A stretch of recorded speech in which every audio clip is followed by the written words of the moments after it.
नमस्कार दोस्तों, आप सभी को साइंस हब 274 में स्वागत है। आज हम लोग पढ़ने वाले हैं 10th क्लास के साइंस के अंतर्गत फिजिक्स, और फिजिक्स का जो है पहला चैप्टर है प्रकाश का परावर्तन, और इसमें दूसरा लेक्चर ये है, दूसरा वीडियो दे रहे हैं। तो हम लोग इससे पहले में पहला लेक्चर में तो हम लोग यहाँ तक पढ़ चुके थे विचलन कौन किसे कहते हैं। विचलन कोण को पढ़ने के बाद हम लोग इसके आगे पढ़ेंगे, तो फिर से विचलन को रिवाइजिंग थोड़ा कर लेते हैं। तो विचलन कोण किसे कहते हैं?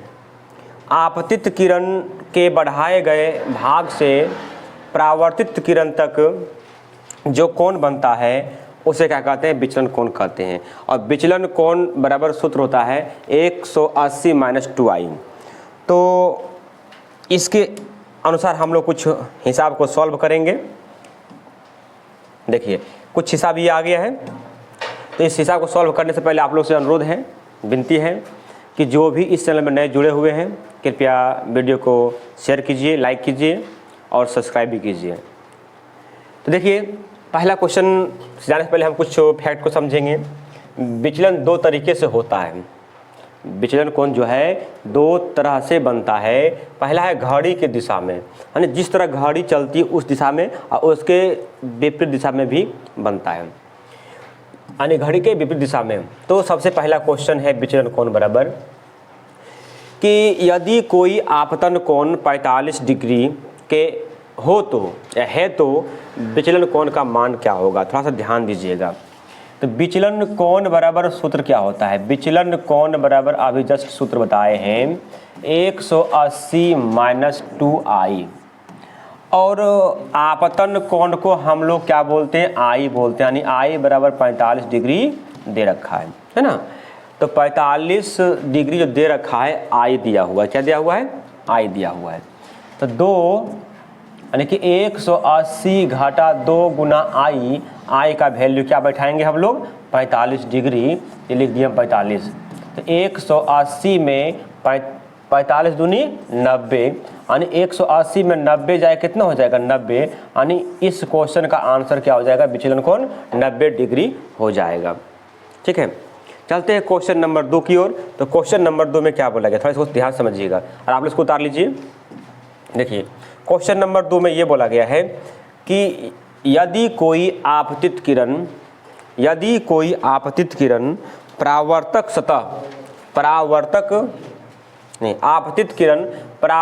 सतह से 35 डिग्री के कोण पर आती है, तो बताएं कि आपतन कोण और विचलन कोण का मान कितना होगा? थोड़ा ध्यान दीजिएगा। ये परावर्तक सतह है, ये आपतित किरण है, और ये अभिलंब है। ये क्या है? अभिलंब है। ठीक है, क्वेश्चन क्या बोला है कि आपतित किरण परावर्तक सतह से, यानी यहाँ से 35 डिग्री कोण पर ये आ रही है ना।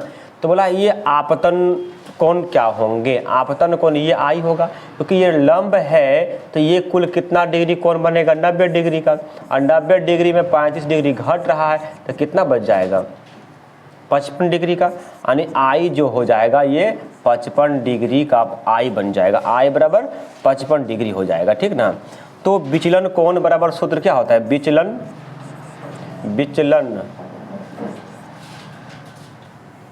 देखिए, तो विचलन कोण बराबर सूत्र होता है 180 - 2i। अब जस्ट हम लिख चुके थे। देखिए, 180 - 2i, तो आई का वैल्यू कितना है? 55। तो 2 गुना 55 क्या हो जाएगा? 2 गुना 55। देखिए, तो ये 55 गुना कर दिए। 180 - 55 दूनी 110, जब घटेगा कितना हो जाएगा? 70 डिग्री।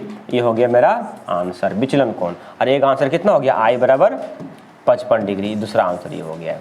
ठीक है, 2 आंसर हो गया। तो आशा करते हैं आप लोगों को समझ में आया होगा।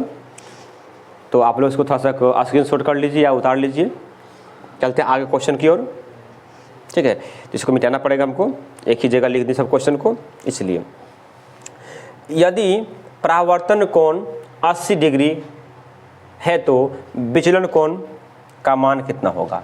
देखिए फिर समझिएगा, परावर्तन कोण क्या होता है, आर होता है। तो आर बराबर 80 डिग्री दिया हुआ है, और परावर्तन के नियम से हम लोग क्या पढ़े थे, आई बराबर आर। क्या पढ़े थे, आई बराबर आर। इसका मतलब क्या हो जाएगा कि आई भी हो जाएगा 80 डिग्री का ही। आई कितना हो जाएगा, 80 डिग्री का। किस नियम से, परावर्तन के नियम से। देखिए तो विचलन कोण सूत्र क्या हो जाएगा, विचलन तो 180 माइनस 2i, आई का वैल्यू है 80। देखिए तो 180 माइनस 80 दूनी 160, यानी कि विचलन कोण कितना हो जाएगा, 20 डिग्री का विचलन कोण हो जाएगा।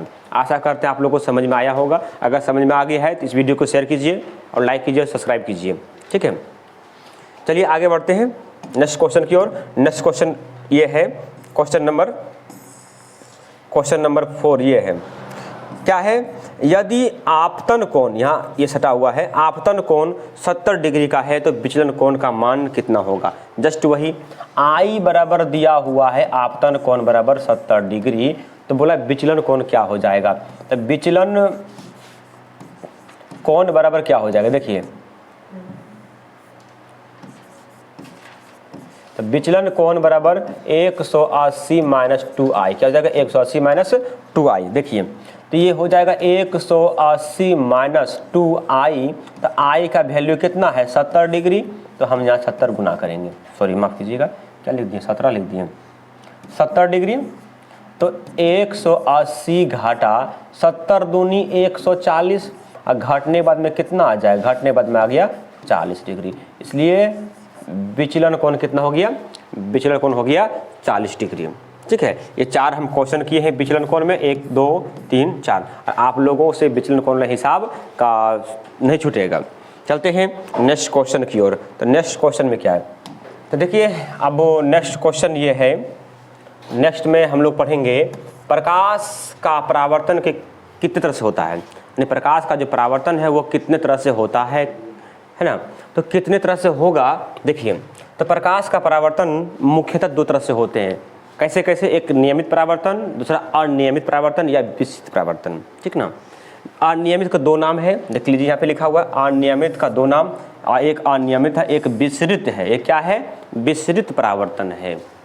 तो नियमित परावर्तन किसे कहते हैं, परावर्तन का वैसा नियम जो प्रकाश के परावर्तन का नियम का फॉलो करता है, उसे नियमित परावर्तन कहते हैं। जैसे लिखे हम, प्रकाश का वैसा परावर्तन जो नियम का पालन करता है उसे नियमित परावर्तन कहते हैं, यानी कि जो नियम का पालन करे। देखिए जैसे में ये हो गया, देखिए जैसे नियमित ये है, इसके समांतर ये गया है ना, इसके समांतर ये गया, समांतर गया, समांतर गया, लौटा भी है तो सब समांतर में ही लौटा है ना, देख लीजिए। तो यही है नियमित परावर्तन। ये क्या है, नियमित परावर्तन है, यानी कि जो नियम का पालन करता है वो नियमित परावर्तन है।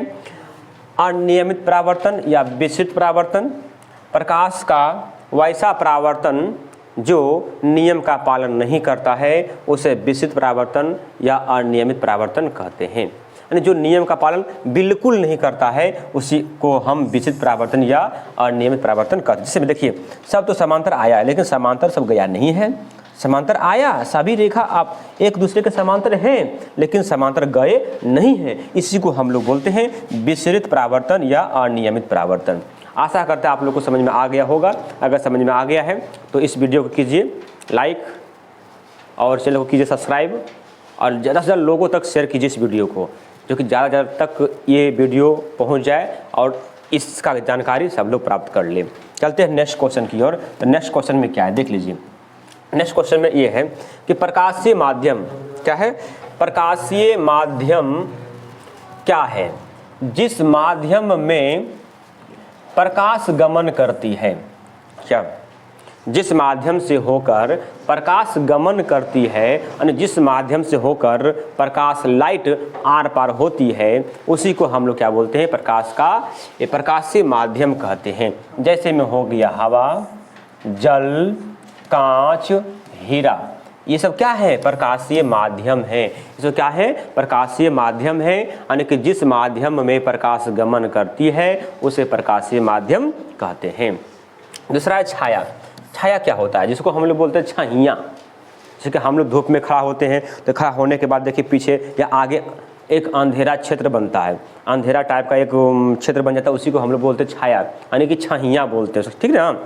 तो देखिए छाया क्या है, जब प्रकाश किसी अपारदर्शक वस्तु पर आपतित होती है, यानी कि जिससे प्रकाश अगर नहीं पार होगा उस पर अगर प्रकाश आपतित हो तो आपतित होने के बाद जो उसके पीछे या आगे जो अंधेरे क्षेत्र बनता है, जो अंधेरे वाले भाग होते हैं, उसी को हम लोग क्या कहते हैं, छाया कहते हैं। उसी को हम लोग क्या कहते हैं, छाया कहते हैं। जो अंधेरे क्षेत्र होता है उसी को हम लोग छाया कहते हैं।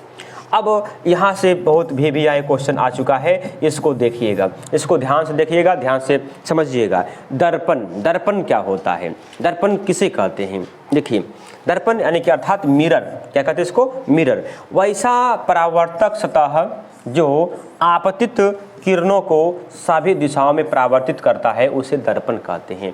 दर्पण किसे कहते हैं, एक ऐसा चीज़ है, ऐसा वस्तु है कि आती प्रकाश की किरणों को सभी दिशाओं में परावर्तित कर देता है, इसी को हम लोग क्या कहते हैं, दर्पण कहते हैं। दर्पण मुख्यतः दो प्रकार के होते हैं, एक समतल दर्पण जो कि प्लेन, जिसको प्लेन मिरर बोलते हैं, और एक होता है गोलीय दर्पण, ऐसे होगा, ये हो गया उत्तल दर्पण, और एक हो जाएगा ऐसे, आई हो जाएगा ऐसे, सॉरी इधर ये हो जाएगा अवतल दर्पण। क्या हो जाएगा, ये अवतल दर्पण। ये गोलीय दर्पण के अंतर्गत आते हैं, ये उत्तल है और ये अवतल है, ये उत्तल है और ये क्या है, अवतल है, ठीक है।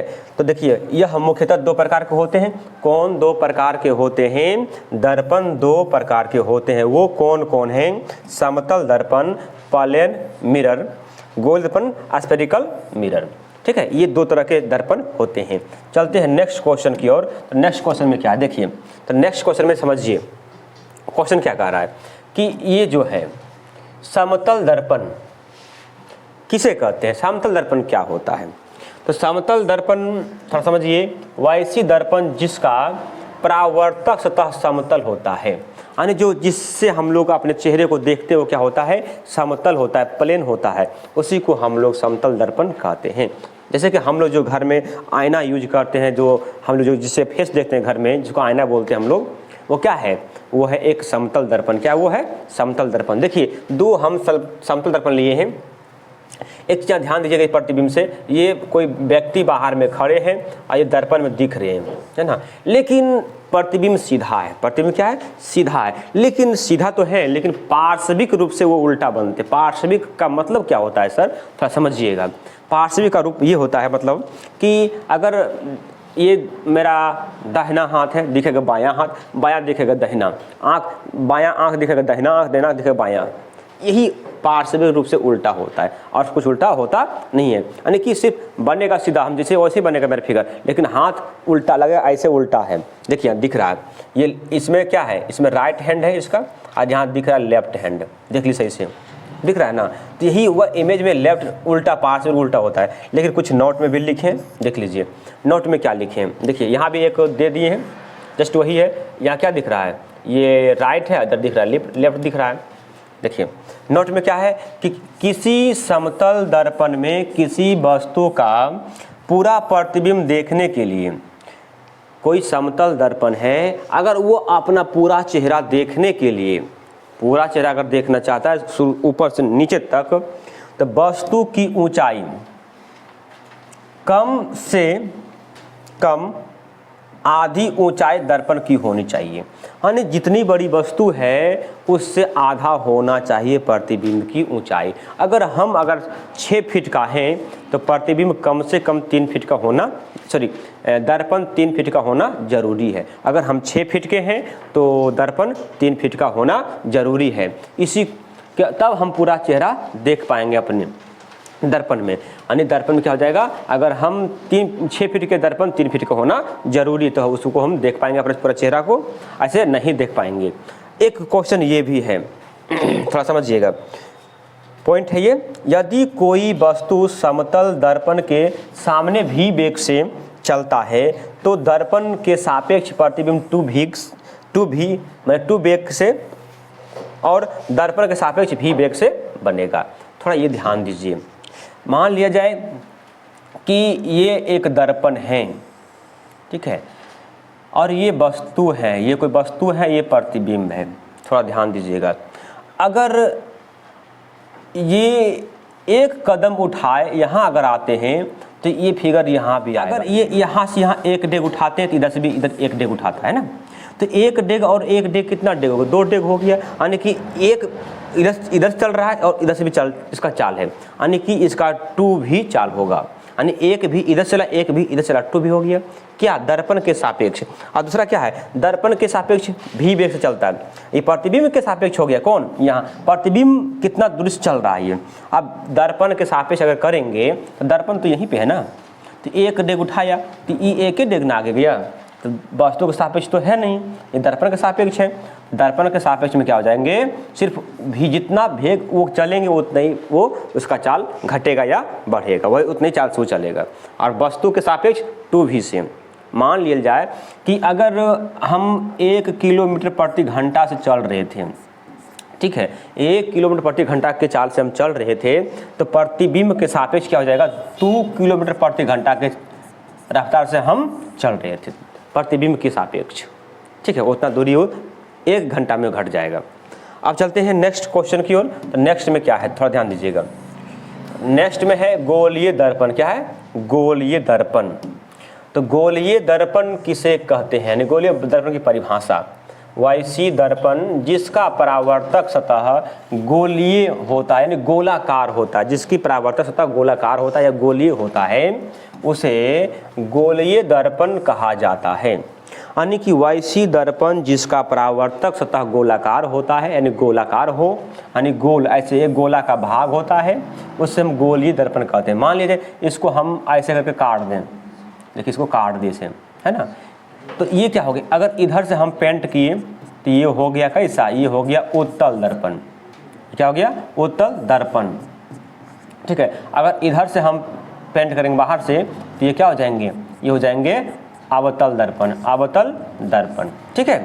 ये बात आपको समझ में आ गया है। तो इसका परिभाषा हम लोग जानेंगे कि अवतल दर्पण किसे कहते हैं। लेकिन इसे जानने से पहले गोलीय दर्पण 2 प्रकार के होते हैं। गोलीय दर्पण 2 प्रकार के होते हैं, वो कौन कौन से हैं, एक अवतल दर्पण और एक उत्तल दर्पण। एक अवतल दर्पण और एक उत्तल दर्पण होता है। तो अवतल दर्पण किसे कहते हैं, वैसी गोलीय दर्पण जिसका परावर्तक सतह धंसा होता है। परावर्तक सतह का मतलब ये होता है जहाँ से प्रकाश का परावर्तन हो।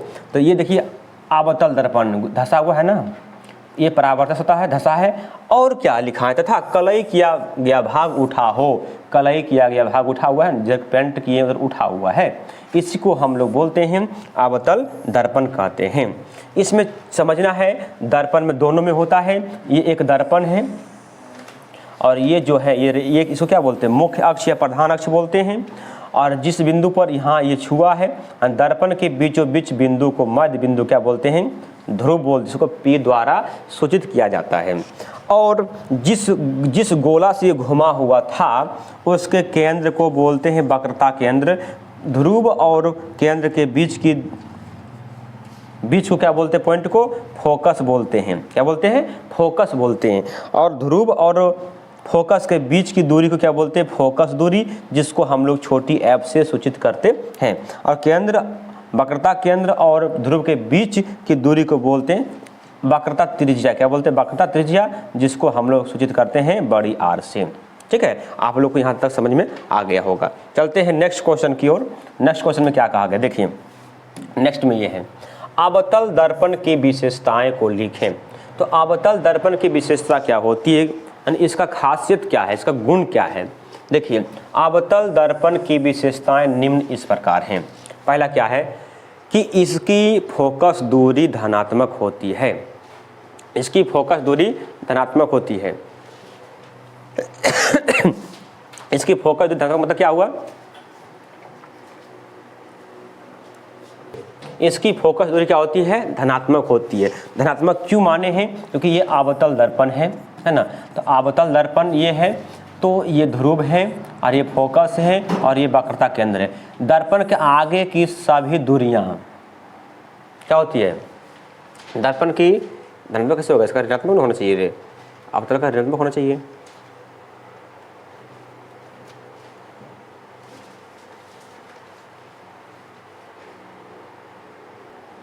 देखिए यहाँ पे टाइपिंग गलत हो गया है, क्योंकि अवतल की धनात्मक नहीं होती, ऋणात्मक होती। क्या होती है? ऋणात्मक होती है, इसलिए हम इसी को बोल दी थे। देखिए आगे की सभी दूरी ऋणात्मक होती है। क्या होती है? ऋणात्मक होती है। और पीछे की सभी दूरी धनात्मक होती है। और ऊपर की दूरी ऐसे ऊपर होगा, ये भी धनात्मक होगा, और नीचे की दूरी ऋणात्मक होती है। ये हमेशा याद रखना है। देखिए तो इसकी फोकस दूरी क्या होती है? ऋणात्मक होती है।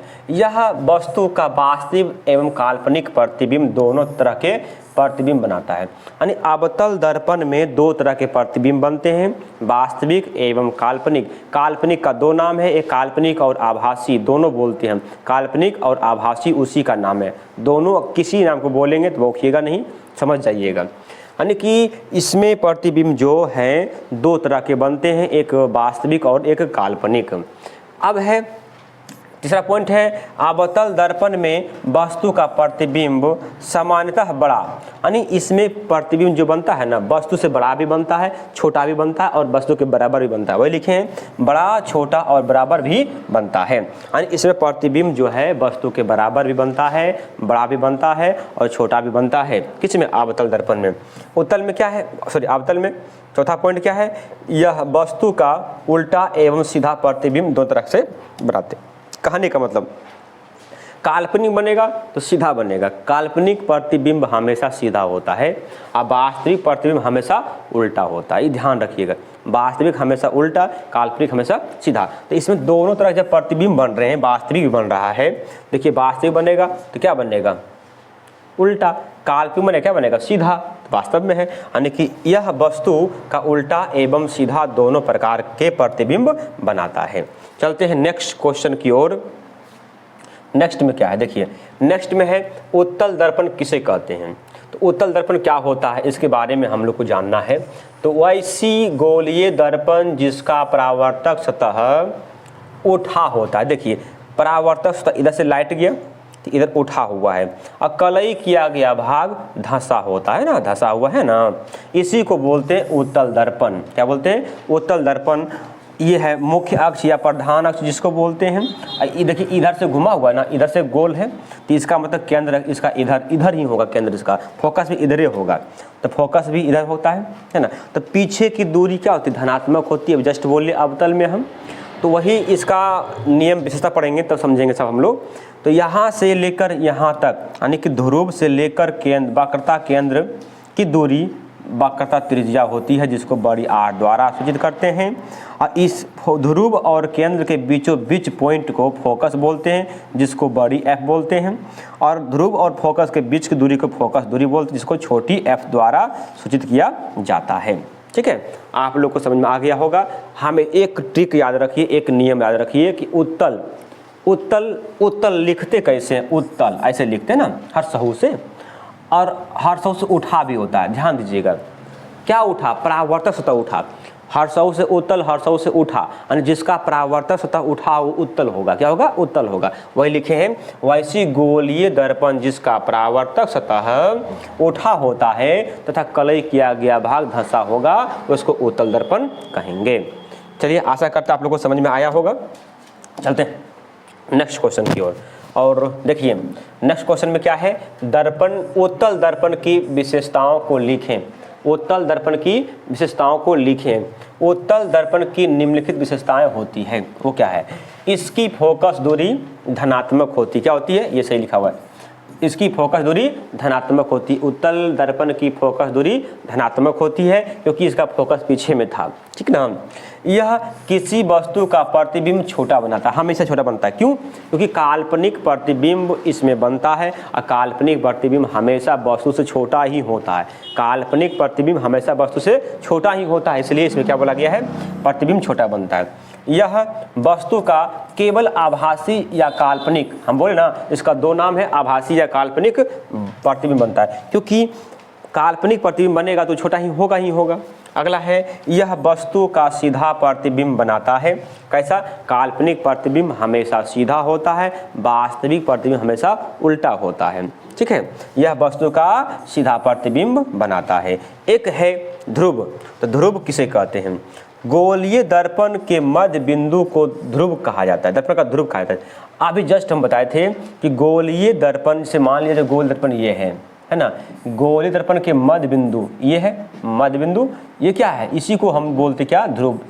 इसको P द्वारा सूचित किया जाता है।